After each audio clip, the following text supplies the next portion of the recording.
Le damos la bienvenida a María Romero, una madre que está defendiendo un recurso de amparo para evitar que la jornada simple pase a jornada completa en las escuelas de Buenos Aires y de todo el país. Le doy la bienvenida también al doctor Julio Razona, abogado. Julio, muy buenas noches. Hola, buenas noches. ¿Cómo están? María, buenas noches. Buenas noches a las dos, ¿cómo están? En términos de derecho, Julio, decreto mata ley, ¿cómo es esto? No, hay lo que se llama una pirámide jurídica, donde en la base de la pirámide está la Constitución Nacional, después las leyes nacionales, después los decretos y los reglamentos. Hay un orden que no se puede alterar.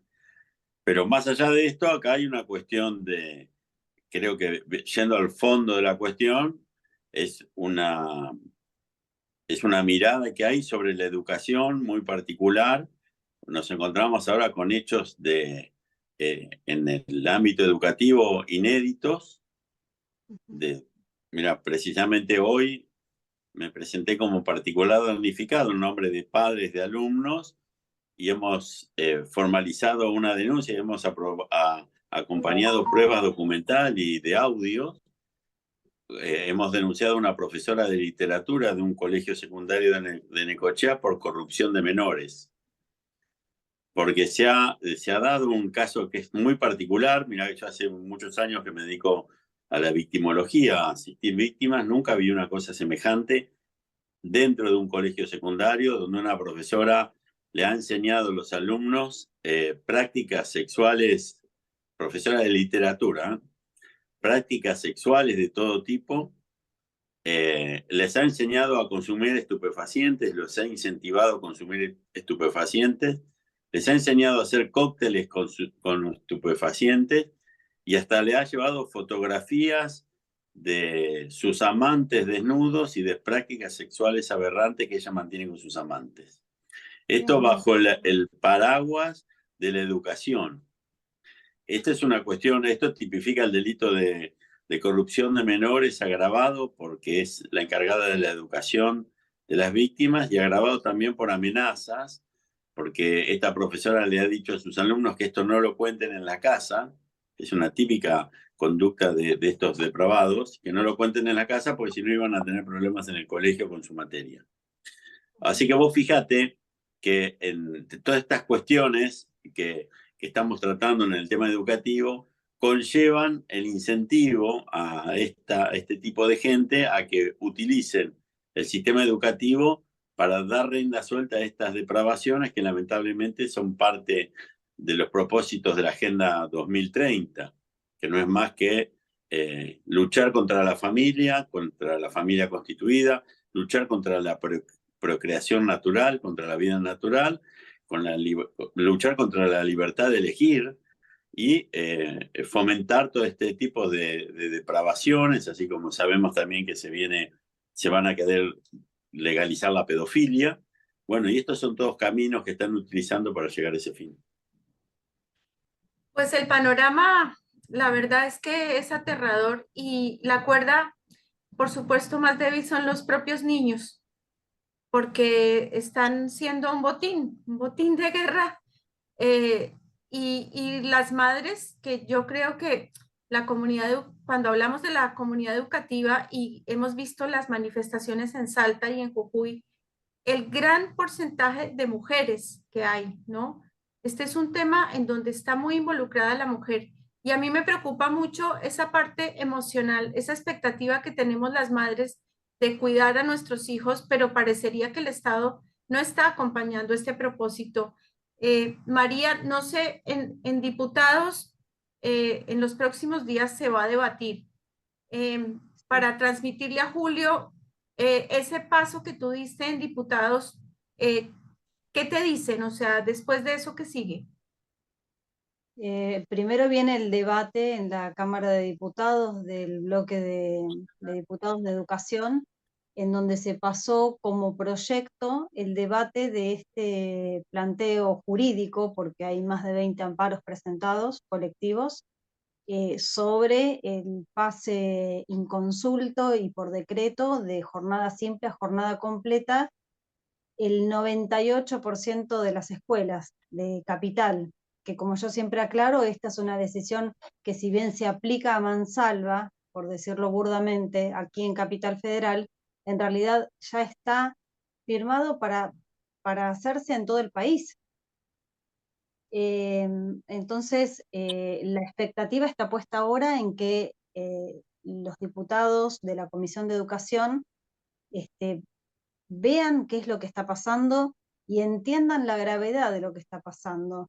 Yo creo que hasta ahora nadie se enteró o muy pocos se enteraron, porque como todas estas cosas van como sigilosamente haciéndose de una manera casi imperceptible, bajo la leyenda de lo hacemos por el bien de los chicos, porque hay tanta violencia en las casas y es mejor que estén en la escuela y no en su casa, porque los padres tienen que trabajar, porque por la pandemia los chicos perdieron mucho tiempo de clases, digamos, hay un montón de excusas que se ponen en el medio, pero esta ley estaba sancionada desde el año 2006, y si uno lee la ley, esa ley sancionada en el 2006, que creo que si no recuerdo mal es la 26.206, en ningún lado especifica que como parte del contenido de esa ley hay que pasar las escuelas a jornada completa obligatoria.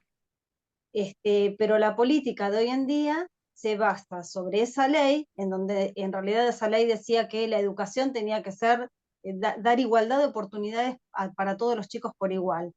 Eso es lo que dice, pero la política hace la interpretación de esa ley basada en que, de acuerdo a eso, hay que poner la jornada completa obligatoria, pasando por encima de las necesidades de un montón de chicos sin discapacidades y con discapacidades. Chicos por los que nadie está velando, porque nosotros hemos hecho denuncias en INADI, nos dijeron que no había ningún tipo de discriminación, dado que cuando uno presenta el certificado de discapacidad puede quedar exento de hacer la doble jornada. Entonces no cuadra la discriminación. Ahora, el chico que no tiene un certificado de discapacidad, pero se queda sin sus deportes por la tarde o por la mañana, sin ir al club, sin ir al taller de arte o sin pasar tiempo con su familia, ese chico no tiene derecho Claro. a seguir Y optando su jornada simple. Julio, ¿realmente en Cámara de Diputados pueden hacer algo frente a un decreto expedido por el gobierno de la ciudad, técnicamente hablando? No, ¿sabes cuál es el problema en estas cuestiones? Que pasa lo mismo con la ley de educación, esta es la 26.206, Sí, que con la ley de educación sexual integral. Pasa lo mismo. En realidad son las leyes, si uno lee la ley está muy bien. El problema es que las reglamentan mal. claro. Todas las leyes llevan un reglamento. Entonces, hacer una ley es como hacer una ciudad, como construir una ciudad. Y el reglamento serían los caminos de acceso a la ciudad. Entonces, la ley está muy bien. Lo que pasa es que después la reglamenta la política, el Claro. Poder Ejecutivo. Entonces, lo que falla ahí no es la ley, sino el reglamento de la ley. En la ley de educación sexual integral pasa lo mismo. Se habla de educación sexual integral, se habla de biología, se habla de que los estudiantes sepan lo que son las enfermedades venéreas, cómo protegerse, los métodos anticonceptivos, todo que todos estamos de acuerdo. Lo que pasa es que estas leyes delegan en el Poder Ejecutivo la reglamentación. En el Poder Ejecutivo, el Ministerio de Educación, el Ministerio de Ciencia y Tecnología, el Ministerio de Salud, depende de la ley. Pero esas reglamentaciones violan el espíritu de la ley. En realidad lo que hay que hacer es atacar la reglamentación. La ley, por más que uno modifique la ley, si la reglamentación no va a cambiar. Así que creo que lo que hay que poner énfasis para ser eficiente en estas cuestiones, y por supuesto está muy bien lo que están haciendo, que los legisladores se ocupen de esto de una vez por todas, es leer las reglamentaciones, porque no sirve de nada modificar la ley si la ley está bien redactada. Ahora, si haces la modificas y después le das al Poder Ejecutivo para que la reglamente, y como la ley de educación no habla de doble, de horario extendido, sino de eficiencia y defines y después la reglamenta como quieren, te ponen triple horario y no puedes hacer nada. O sea que hay que apuntar el cañón a las reglamentaciones de las leyes. Ese es un ardid, porque cuando dan libertad para reglamentar, después el que la reglamenta, nadie se fija a ver si el espíritu de la ley concuerda con la reglamentación.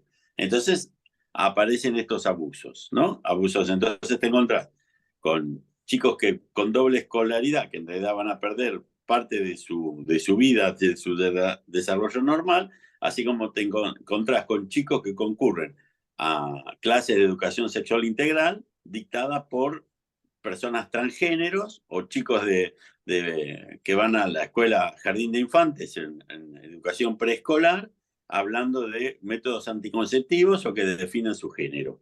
Nenes de 3, 4, 5 años. Entonces, estos disparates que están ocurriendo, pero vos fíjate que lo que decía anteriormente, que todo tiene el mismo fin.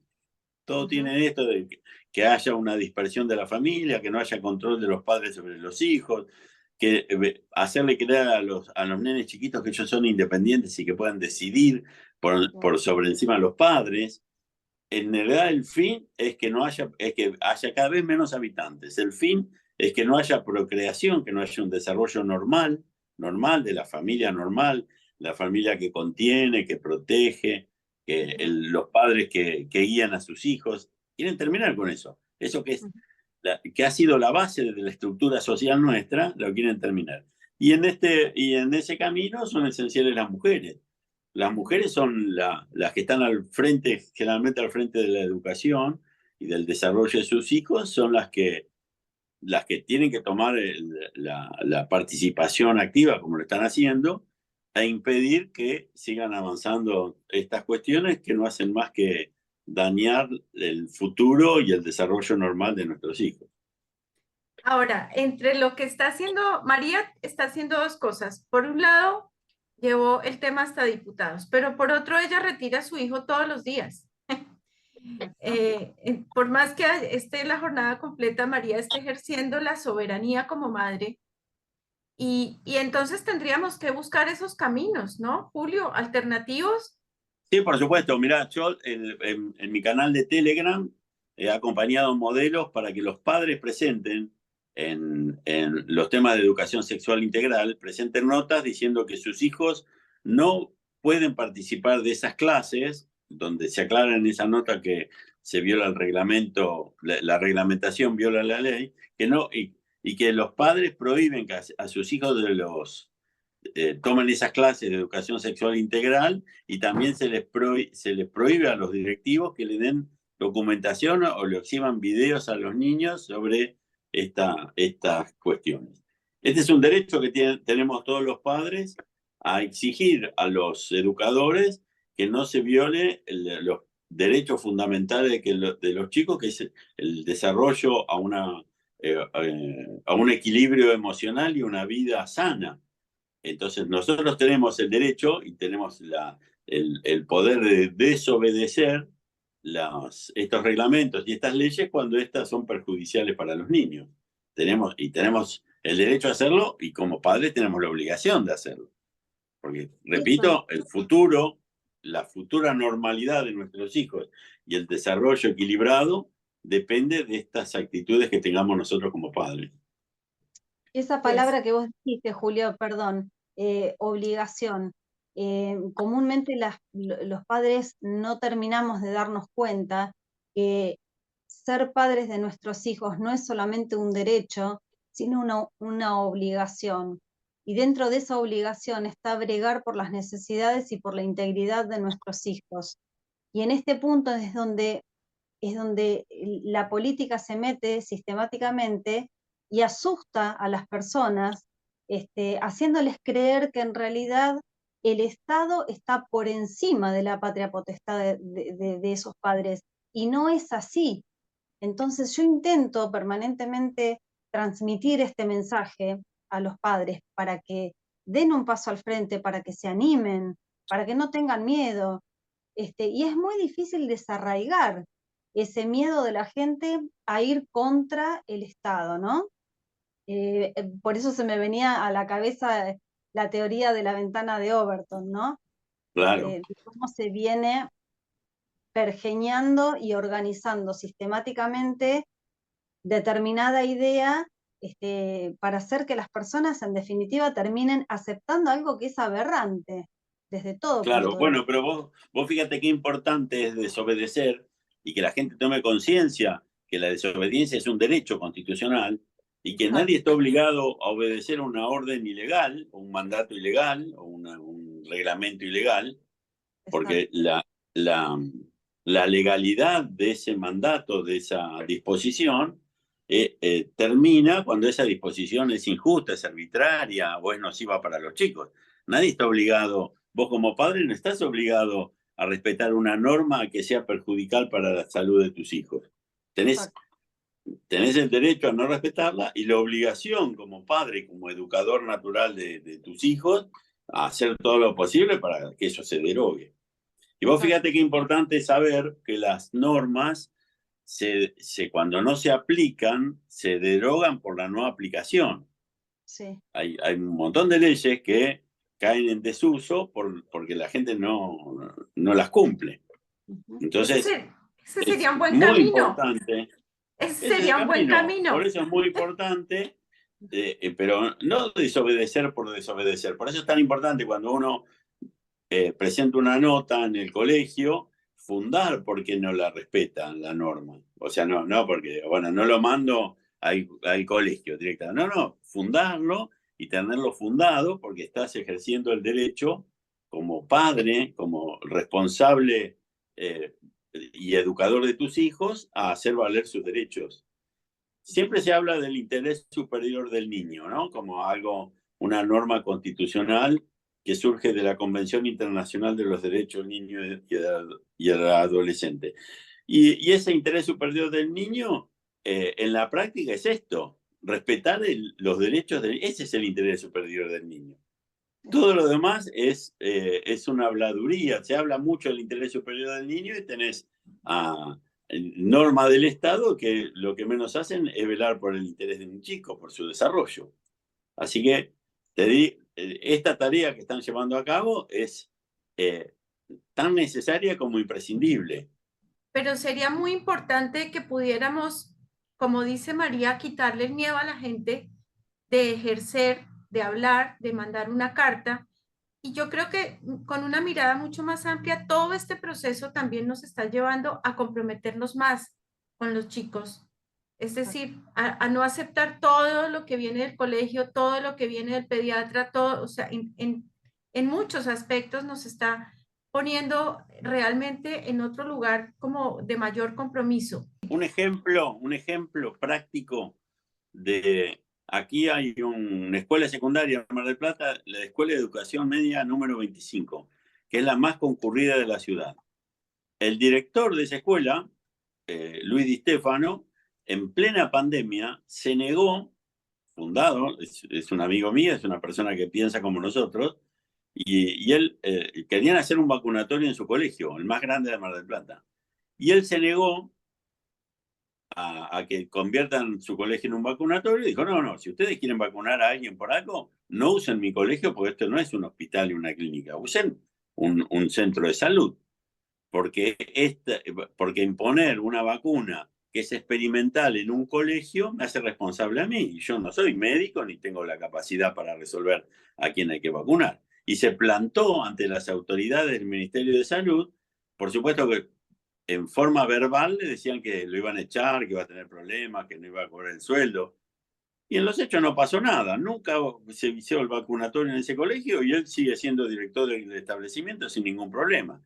Pero supo ejercer su derecho a la desobediencia de una orden ilegal, pidió que se la funden por escrito, nunca lo hicieron y bueno, y nunca tuvo problemas. Y ese es un caso típico, pero se pueden nombrar cientos de casos similares donde la gente se planta firmemente para defender sus derechos y no tiene ningún problema porque está obrando conforme lo establece la Constitución Nacional y los principios que hacen a la salud, a la vida y a la educación de los chicos. María, Bueno, ¿cómo ahí ha sido la postura, perdóname, de las directoras, de los directores de las escuelas? Los 20 escuelas que se sumaron al recurso de amparo, ¿cuál ha sido la postura de esos directores? O sea, ¿están corriendo el riesgo? ¿Cómo es?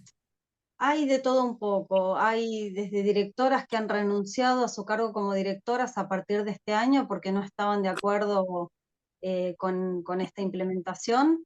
Hay directoras que evidentemente han tenido digamos, algún ofrecimiento, digamos, alguna cuestión desde el lado de la política, porque hasta sacaban las pancartas, los pasacalles, que los padres juntaban peso por peso para pagarlos y los colocaban en la calle pidiendo que se respetara la jornada simple, y por directiva de la directora iban y descolgaban con la policía, descolgaban los pasacalles de que ponían, que colocaban los padres, arrancaban los carteles.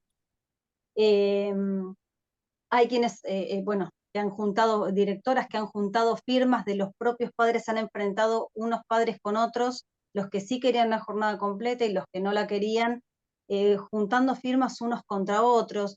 La verdad es que ha sido una jungla, y esto que justamente mencionaba Julio con respecto al tema del director de la Escuela de Mar del Plata, es algo que escucho sistemáticamente. Todos los docentes que no están a favor de esto, que inclusive son padres de chicos que van a las escuelas públicas y que ni siquiera quieren formar parte de los amparos porque tienen miedo a la represalia de parte del Estado. Eh, es algo que a mí me cuesta entender, porque yo digo, no sé, el Estado que nunca echa a nadie, ¿no? El que trabaja en el Estado se jubila en el Estado. ¿Por qué han logrado instaurarles el miedo de tal manera que no pueden accionar, poniendo la cara y diciendo no, hasta acá? Inclusive como docentes mismos, diciendo, no, yo esto no se lo voy a andar, no sé, la ESI, esto yo no, me niego, yo esto no se lo voy a dar a mis alumnos. O no sé, o el lenguaje inclusivo, me cuesta decir lenguaje inclusivo porque de inclusivo no tiene nada, pero digo, todas estas cosas, todas estas bajadas de línea en donde los docentes también son los que marcan la diferencia entre ser parte del problema o ser parte de la solución.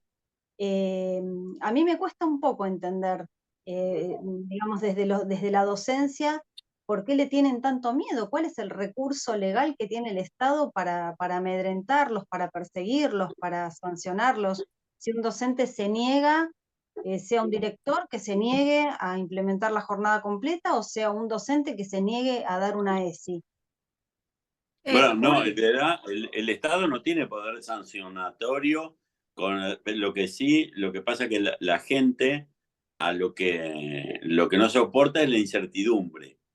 Mm. La incertidumbre que tiene miedo que le pase algo, ¿no? Porque el hecho, si vos te fijas, mira, con los empleados, pasó también con los empleados de Banco Provincia de Mar del Plata y con los empleados de casinos, que los que no se quisieron vacunar, nosotros presentamos notas administrativas, diciéndole que sí, se iban a vacunar, pero en un vacunatorio donde haya un médico responsable y donde le hagan firmar un consentimiento informado, que ellos a todos los vacunatorios que habían ido no habían encontrado ninguno. Por supuesto que no se vacunaron. Y ninguno recibió ninguna represalia, pero estoy hablando de cientos de empleados, de cientos. Y todos siguieron trabajando y dice, bueno, está bien, yo me vacuno, pero usted tráigame un médico responsable, un consentimiento informado, un seguimiento y dígame, que me diga el médico antes de vacunarme que sé que no voy a tener ninguna secuela. Por supuesto, no existe un médico en el mundo que haga eso, pero ese fue un recurso nuestro y ellos se negaron a vacunarse y ninguno, te estoy hablando de cientos y cientos de empleados, ninguno sufrió una sanción de ningún tipo. Esto es un incentivo para la gente. Digo, bueno, enfrentarlos. Después hay una cuestión de la incertidumbre ocasiona en las personas un sufrimiento moral, ¿no? Del miedo de no saber qué va a pasar. Pero creo que es más grande también el dolor que a uno le podría generar ver que no hizo lo que tenía que hacer como padre, ¿no? Que ese es un dolor posterior, ¿no? La indignidad que uno puede acarrear como padre de no haber protegido a sus hijos de determinadas cuestiones o de haberles Ese dolor privado no de otras. ese dolor no se repara con nada. Por eso. Después es tarde para arrepentirse. Me ha pasado y lo veo ahora con padres que están arrepentidos de haber vacunado a sus hijos, muy arrepentidos. Y digo, bueno, este es un periodo, todos los padres tenemos que tener un periodo de reflexión mayor que con nuestro propio cuerpo, pues nosotros somos responsables de los más vulnerables, doblemente vulnerables los chicos, porque por su edad y por el abuso de poder del Estado, y bueno, nosotros somos responsables doblemente del bienestar de ellos, somos los únicos responsables. No puede venir nadie a modificar el desarrollo intelectual, moral, espiritual de nuestros hijos. Sí, no puede venir, nosotros lo tenemos que impedir, somos los padres. Pero es que además se supone que vivimos en una democracia, en donde no necesitamos que nos vengan a decir cómo vivir, cuándo vivir, qué hacer, qué no hacer. Digamos, la sociedad democrática se construye con consensos, preguntándole a la gente y estando atento a lo que la gente necesita, no a lo que la política necesita. Esto es lo que Bueno, hay que pero está, el concepto de democracia está desvirtuado. Acá se entiende por democracia cada 2 años sin meter un papelito en una caja de cartón en una escuela. Eso es la democracia. Porque después el ejercicio de la democracia es el de peticionar a las autoridades, hacerse oír, hacerse respetar, y todo eso queda en vacío. Que el peticionar a las autoridades. Si nadie puede pedir nada. Acá imponen todo y nos tenemos que defender del Estado.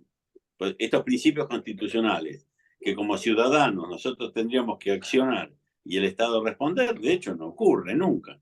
No, es más, nos tenemos que defender del Estado. El Estado es un agresor con nosotros. Entonces la democracia en realidad es una utopía, quizá lo fue hace muchos años, no, es una utopía y es una forma de convencer a la gente que tiene sus representantes porque cada 2 años va a votar. En realidad el ejercicio democrático es diario y de hecho no se puede hacer porque estamos siendo agredidos por quien nos tendría que dar soluciones.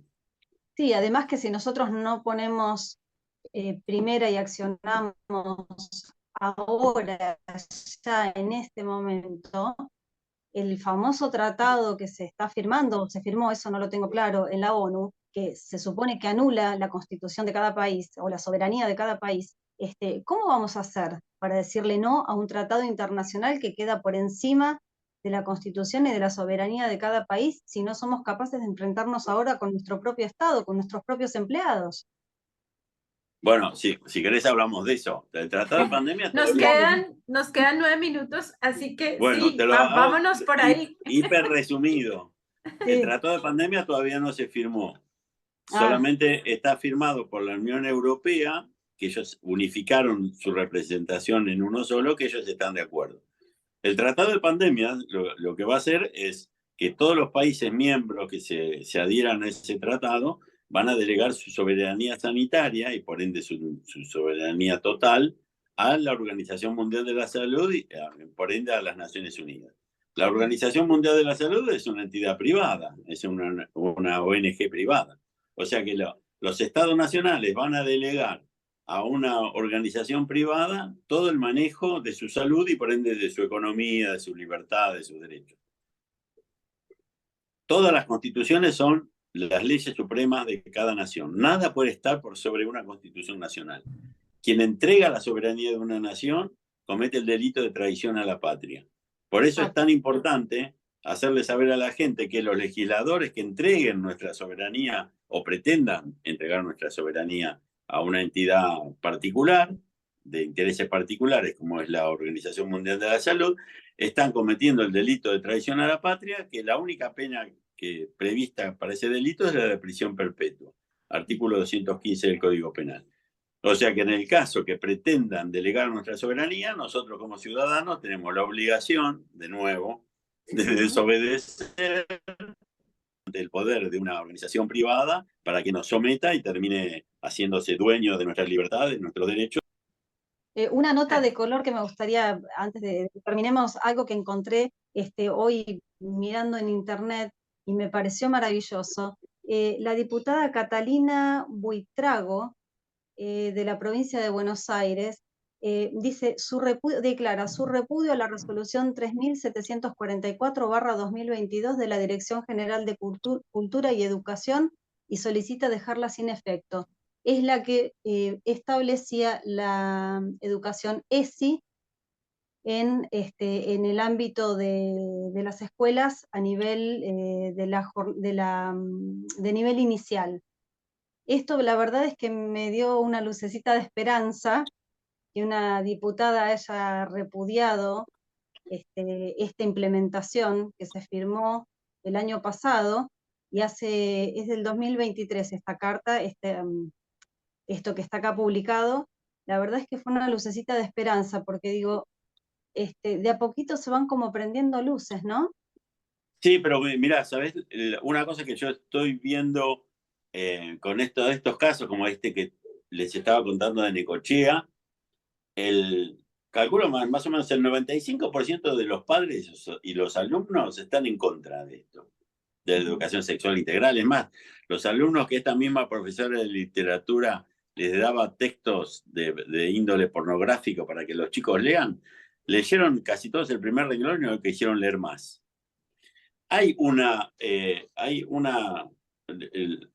No hay una adaptación de los chicos a esto ni de los padres. Lo que pasa es que los pocos que están en el poder hacen mucho ruido y Claro, son muy escandalosos. Pero la gran mayoría piensa como nosotros. Lo que pasa es que es una mayoría silenciosa. Entonces, sí, por eso es muy importante, yo se lo decía a los padres, es muy importante que ustedes se presenten, hagan notas, hicieron notas en Inspección General de Escuelas, ya intervino una inspectora, ya la profesora la sacaron del medio, ya no puede dar clases. Pero eso sí, gracias a los padres que se movieron, porque si se callasen la boca, yo puedo hacer una denuncia penal y puedo incentivar para que esta mujer la metan presa, y de hecho va a estar presa, pero con eso no alcanza. Lo que alcanza es que que ese 95% de la gente se haga oír, se haga valer, y bueno, hay partidos políticos, como el Partido Comunista, son muy pocos, pero los pocos siempre se manifiestan, salen a la calle, y uno los ve y parece que fuesen muchos. sí, Y Claro, no, y son de mucha presencia y de mucha acción. sí, Todo lo contrario que pasa con el resto de una mayoría silenciosa, política, que no se hace oír. Por eso es tan importante lo que vos estás haciendo, y lo que pueden hacer muchos padres para que no usen a nuestros hijos como carne de cañón de sus intereses. exacto. yo les quería leer entre las obligaciones de los docentes de la ley de educación. La primera obligación dice, respetar y hacer respetar los principios constitucionales, para que veamos el nivel de inconsciencia en el que estamos, ¿no? Porque el docente está obligado a enseñarle a los chicos a respetar la Constitución. Y, y bueno, yo creo que será un proceso también en el sentido como la jungla que tú describes, María. Creo que ese es uno de los grandes objetivos, ¿no? Ponernos a pelear entre todos. Denuncia va, denuncia viene, por diferentes motivos, injustificadas o no. Y yo creo que la figura de Julio Razona, por ejemplo, que es tan generoso con su conocimiento, creo que las mujeres tenemos que realmente buscar, como lo ha hecho María, también apoyo de personas que están dispuestas a acompañar estos procesos, porque el desgaste como mujeres es enorme, Julio. Yo di muchas batallas con los colegios y siempre conté con abogados amigos que me redactaban cosas y pude zafar. Entonces, si bien esto es una agenda global, pues la solución casi que recae en cada familia, ¿no? Como decía María también al comienzo, en mirar cómo nos defendemos cada uno, ¿no? No sé hasta dónde sostener con fortaleza esta batalla, ¿no, María? Sí, es difícil, pero cada día que me levanto y cada día que me despierto miro a mis hijos y no podría seguir mirándolos a los ojos si yo no retomara la batalla cada día que me levanto. Y así quiero inspirar a todos los padres que puedan estar escuchando esto y decirles, unámonos, porque los chicos nos necesitan hoy, mañana es tarde. La recompensa moral, que la Sí, recompensa de la satisfacción de hacer las cosas bien por los demás, sin esperar nada a cambio. Que sí, esa es la mayor exacto. recompensa que podés tener. y ver crecer a tus hijos en libertad y sanos, esa es la mayor recompensa. Pues vale la pena el esfuerzo de horas generando estas cuestiones, estas soluciones, vale la pena con solo ver que crías hijos y que evolucionan y son cada vez mejor personas. Y bueno, eso... Y el ejemplo que les damos a los chicos de mostrarles esto mismo con acción, que ellos nos vean a nosotros movilizados de esta forma, es una lección en la vida que no tiene precio. Por más que uno se los quisiera explicar a ellos, si ellos no nos viesen a nosotros hacerlo, sería muy difícil que ellos pudiesen interpretar lo que nosotros les querríamos decir. Sí, es Entonces, verdad, no es así, se predica con el ejemplo. Uno puede decir muchas cosas, pero si no te ven levantándote a la mañana, a la madrugada para hacer estas cosas y gastar en gran parte del día en hacer algo por ellos o por los demás chicos, ¿no? Por supuesto. sí, sí. Bueno, Si eso no lo queda un ven, vos minuto. le podrás hablar todo el día que les va a entrar por una oreja y les va a salir por la otra. Queda un minuto para despedirnos. Por favor, adelante. Quiero agradecer eternamente a vos, Beatriz, por acompañarme y acompañarnos de esta forma, y a Julio por la generosidad de habernos destinado este ratito con todas las cosas que él sé que tiene para hacer, y acompañarnos tan amorosamente en hablar, simplemente en hablar, que es lo que tanto tenemos que hacer, hablar y escucharnos, ¿no? Y envalentonarnos unos con otros, e inspirarnos, ¿no? Bueno, gracias, Julio. Un placer enorme charlar con ustedes. No queremos educar.